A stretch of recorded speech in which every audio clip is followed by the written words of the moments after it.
Salut, c'est Damien pour Clondre Group. Moi, c'est James. Moi, je suis Guys, je m'appelle Blight. I am Ben Wax. Junior, which I haven't used for many years.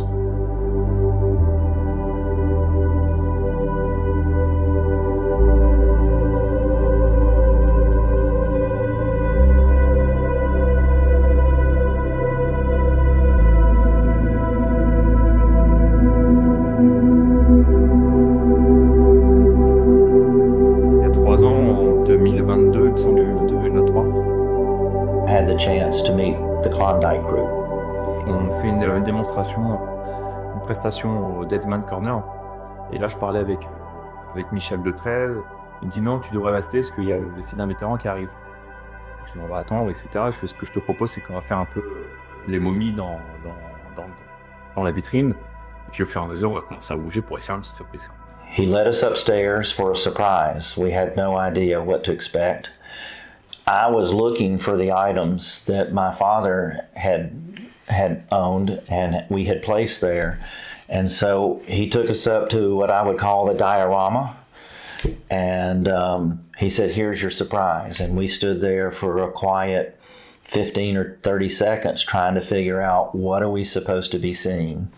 Et là, je vois que le fils du vétéran me regarde, et là, je tourne ma tête tout doucement comme ça, et là, il dit « Wow !» En fait, c'est quoi ça? Et j'ai vu bouger, quoi. Et après, il s'aperçoit que tout le monde commence à bouger, j'étais là « Waouh, waouh, waouh !»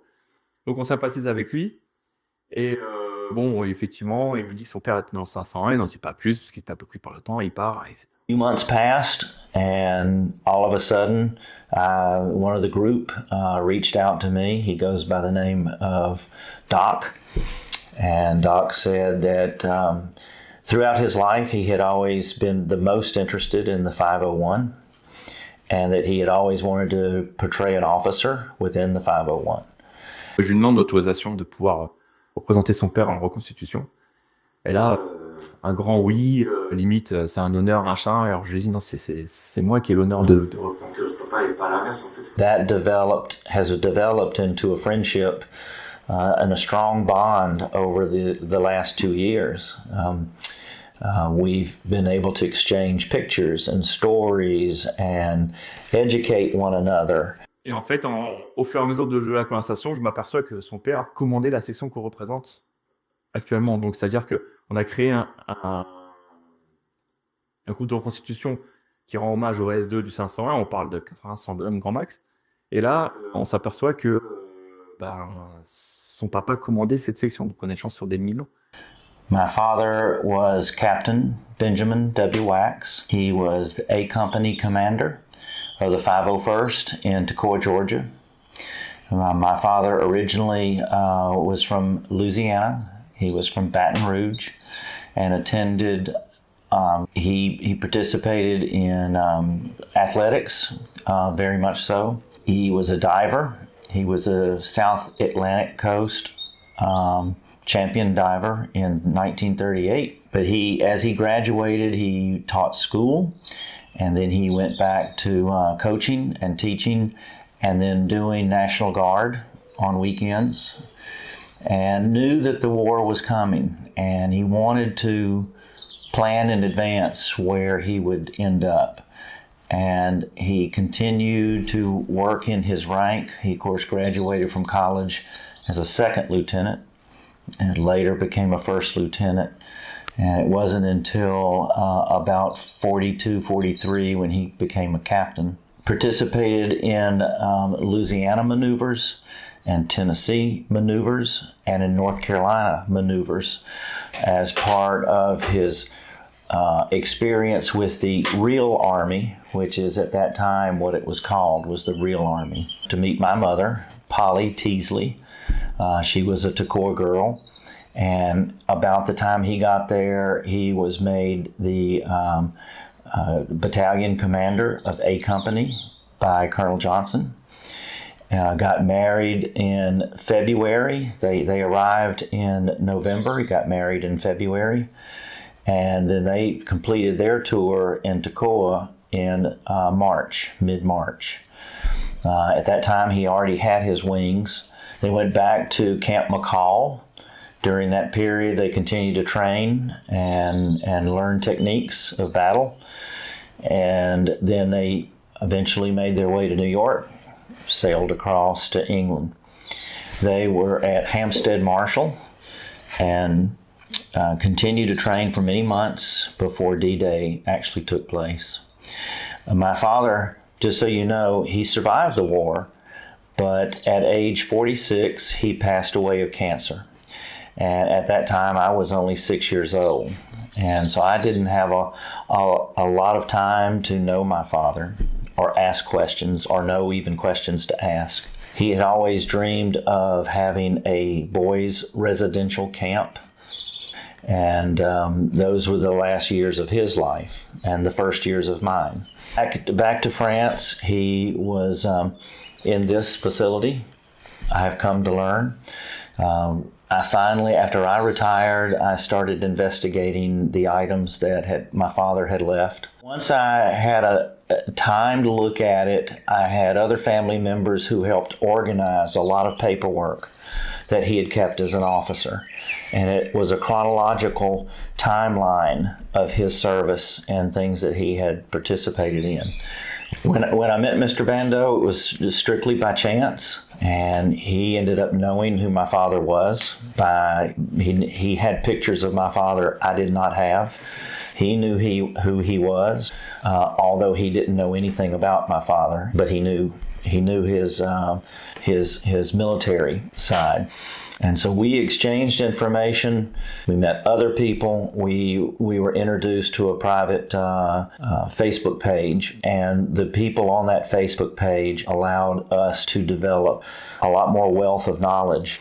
And through that experience, we also went to where Mr. Bando lived and spent a weekend touring his collection, which is extensive. We then came 2 years ago, at this point in time. Through Mr. Bando's experience, he had worked on books with Michel Detresse. Michel Detresse reached out and wanted to know more about my father's history. He asked for items to be placed in the museum, the D-Day Museum here. And he included part of my father's story and added to it other things I did not know into a 4-page spread in one of his series of Carentan books. We toured a number of sites and learned bits and pieces about the locations, but that opportunity at the D-Day experience started talking again about catching up, and it just so happened now 2 years later, we're back. We know a lot more than we did before. We've developed a very tight friendship, and so my wife and I are very committed to helping the Klondike Group grow and continue to keep the memories alive. You're not just reenactors, you're historians to the letter of the law. On a réussi à l'héberger avec sa famille ici sur un gîte. Nous on fait ça pour ça, on fait ça pour transmettre l'histoire aux jeunes et qu'elle soit pas oubliée. On est au cœur du 501, parce qu'on est dans le quartier général du 501 pendant le 6 juin 1944. Et quand il est venu ici, c'est imprégné des lieux et il disait mon père il a pu toucher cette porte, mon père a dû monter ses escaliers, etc. Il a été pris d'une grosse émotion. Et là on se dit waouh, c'est ça qu'on voulait faire et c'est ce qu'on veut faire en fait.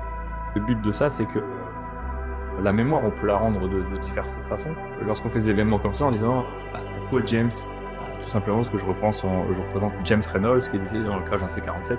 La mission elle est faite, on a transmis un nom, on a transmis une histoire, et la mémoire elle va durer dans le temps en faisant ce genre de choses. Le 501, c'est vraiment le colonel Johnson qui est quelqu'un de super charismatique, le leader comme on le voit dans les films d'action, comme dans les films de guerre, qui malheureusement ça l'aura tué, mais qui sous un barrage d'artillerie ne se baisse pas, quoi. Le 501 c'est quoi? C'est plusieurs régiments, c'est premier bataillon, deuxième bataillon, troisième bataillon et le bataillon. Avec une préparation à Tokoa assez intense où il va faire plusieurs camps. Et forcément, l'arrivée en Normandie qu'on connaît tous. Le 501 était un très bon régiment avec d'excellents résultats durant ses classes et ses préparations. Chaque unité avait ses propres objectifs et devait s'en emparer ou les détruire Lorsqu'il va arriver en Normandie, il va avoir plusieurs missions. Donc la première, ça va être la prise des écluses de la Barquette, donc qui se trouve à quelques kilomètres à vol de vers où on est actuellement. La deuxième, ça va être logiquement la prise de Saint-Côme-du-Mont. Et la troisième aussi, de la prise de ce qu'on appelait les exits depuis la plage, de sécuriser la sortie des plages au niveau de Pouilly et de faire la jonction avec les troupes débarquées. Leur objectif était vraiment de sécuriser Yéville, et le régiment d'à côté, le 506, avait pour but de sécuriser les routes, une des sorties, pour faire la jonction avec Utah Beach. Le général Taylor n'ayant aucune nouvelle de ce régiment-là, c'était vraiment le bazar, tout le monde était désorienté dans cette nuit-là. Il a décidé, avec le groupe qu'il avait, le groupe de soldats, de réunir le plus de soldats possible et d'aller du coup faire cette jonction avec la 4e division d'infanterie. Pour eux, c'était vital de faire la jonction avec la plage pour briser l'encerclement, ne plus être encerclé au milieu des Allemands et pour avoir des renforts qui arrivent de la plage et faire vraiment cette jonction avec les troupes débarquées sur la plage. Le château a été pris dans la nuit du 5 au 6, il y a eu beaucoup de combats pour prendre le château. Des soldats ont atterri sur le château, donc il y a 2 parachutistes qui ont atterri sur le toit du château, qui sont passés à travers les fenêtres et qui ont eu un petit peu le combat à ce moment-là. Ils vont pas avoir le temps de se poser la question où je suis, etc. tout de suite avec la prise de la partie. Donc la mission pour eux, forcément, les gars qui se trouvent au niveau du toit, c'est de sortir. Et ils vont se coordonner dans l'action avec les gars qui sont au sol, en se disant il faut qu'on fasse quelque chose et il faut qu'on sorte de là. Quoi. Donc les gars d'en haut, ils vont essayer de descendre, et les gars en bas, ils vont essayer de remonter pour revenir le cherry bomb.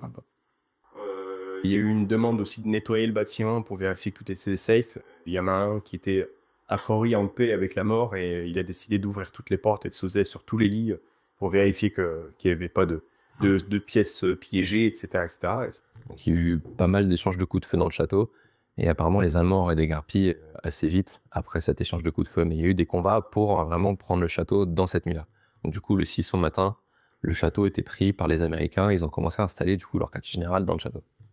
Oui, alors le château du coup où nous nous trouvons, le château Belléno, ça a été identifié pour être le quartier général du régiment. Donc ils ont prévu d'installer le quartier général qu'on a reproduit du coup cette année dans les pièces du château. Et oui, un des objectifs, c'était de prendre l'écluse de la Barquette, parce que l'écluse de la Barquette, ça fait partie des ponts sur la Douve. Donc c'est une écluse, mais aussi un pont pour pouvoir traverser la Douve et pouvoir avoir accès à la ville de Carentan. Et cette écluse-là avait aussi une autre fonction. Vu que c'est une écluse, elle permettait de réguler la quantité d'eau dans les marais et l'inondation dans les marais. Et du coup, les Américains avaient identifié cette écluse comme étant primordiale pour libérer l'eau des marais et pour pouvoir assécher les terres pour que potentiellement des planeurs ou des parachutistes puissent atterrir et faciliter du coup l'invasion à ce niveau-là. Alors qu'il n'y avait pas grand besoin de sécuriser la Barquette, c'était pas un attrait vraiment stratégique pour les Allemands, mais pour Johnson, c'était son objectif. Il pensait vraiment que c'était primordial et que surtout que les Allemands les contre-attaquaient à cet endroit-là, allaient essayer de reprendre cette écluse. Et notamment, ça va donner lieu du coup à ce qu'on a appelé le Hell's Corner, donc on pourrait traduire ça par le carrefour de la mort. Et le Hell's Corner, c'est, je dirais, un peu la bataille du 501 en Normandie. C'est un endroit où les Allemands, prenant la foudre un peu sur tous les environs, entre Angoville, Virville, et ils ont voulu faire une ligne droite d'un clocher pour se rendre le plus rapidement possible à Carentan, sans savoir qu'entre les deux, du coup, il y avait la Barquette et ce fameux Hell's Corner. Et du coup, eux pensaient vraiment pas qu'il y ait des Américains et autant de force à cet endroit-là. Et ils sont tombés pile en face du dispositif américain, donc de la ligne défensive. Ça, c'était un coup de poker des Américains d'orienter leur ligne défensive de ce côté-là. Selon les différents témoignages, on parle de 300 à 500 Fallschirmjäger qui seraient faits prisonniers. Donc ils réunissent tout le monde au niveau du carrefour du Hell's Corner. Ils essayent tant bien que mal de remettre un petit peu d'ordre. Et en fin de compte, on suppose que l'artillerie allemande qui serait sur les hauteurs de Saint-Côme-du-Mont localise ce mouvement de troupes et eux, ils assimilent ça à des mouvements de troupes américaines. Donc tout de suite, en fait, les observateurs donnent des consignes à l'artillerie allemande. Donc là, il y a entre 10 et 20 morts côté US et il y a eu pas mal de morts aussi côté Fallschirmjäger. Et après, l'artillerie répond à l'artillerie et en fin de compte, la pluie d'obus cesse au niveau du Hell's Corner, ils arrivent à faire prisonnier les mecs. Le château Belléno, il y a plein d'anecdotes qui sont drôles. Donc, faut savoir, pour ceux qui connaissent pas le château Belléno, que derrière le château, il y a un grand jardin avec plein de plantes exotiques. Et il y a quelques parachutistes qui sont tombés dans le jardin, qui se sont demandé s'ils ne sont pas atterris dans le Pacifique en voyant les palmiers, les cocotiers et tout ça, ils se sont dit mais on n'est pas en Normandie, on est dans le Pacifique. Ils nous ont menti, c'est pas du tout le bon théâtre d'opération et on va se retrouver à se fighter contre les Japonais, quoi. Et après, il y en aurait des dizaines de témoignages, d'anecdotes comme ça, drôles, aussi bien drôles que tragiques, hein, qu'on pourrait dire sur le 501, sur les autres unités de la 101 et de la 101e en général. À l'intérieur, c'était des Osttruppen, donc là, c'était des engagés volontaires de l'armée, dans l'armée allemande, des engagés volontaires des pays de l'Est, qui étaient un peu plus typés mongols que européens ou autres. Les parachutistes qui sont tombés dans le jardin du château, quand ils sont approchés du château, ils ont entendu que ça parlait même pas allemand. C'est vraiment où il y a des histoires, il y a énormément de témoignages, de petites histoires dans la grande qui sont super intéressants et vraiment incroyables. Ouais, c'est des histoires qui sont assez marquantes de se rendre compte de ce que faisaient les gars à l'époque. Est-ce qu'on ferait pareil aujourd'hui, je ne sais pas, mais en tout cas, c'est impressionnant. C'est des histoires mythiques qui ont traversé le temps, en fait. 80 ans après, quand on va à Sainte-Mère-Église, il y a toujours un mannequin avec un parachutiste qui est là, quoi. Et toutes ces anecdotes, alors certaines sont plus connues que d'autres,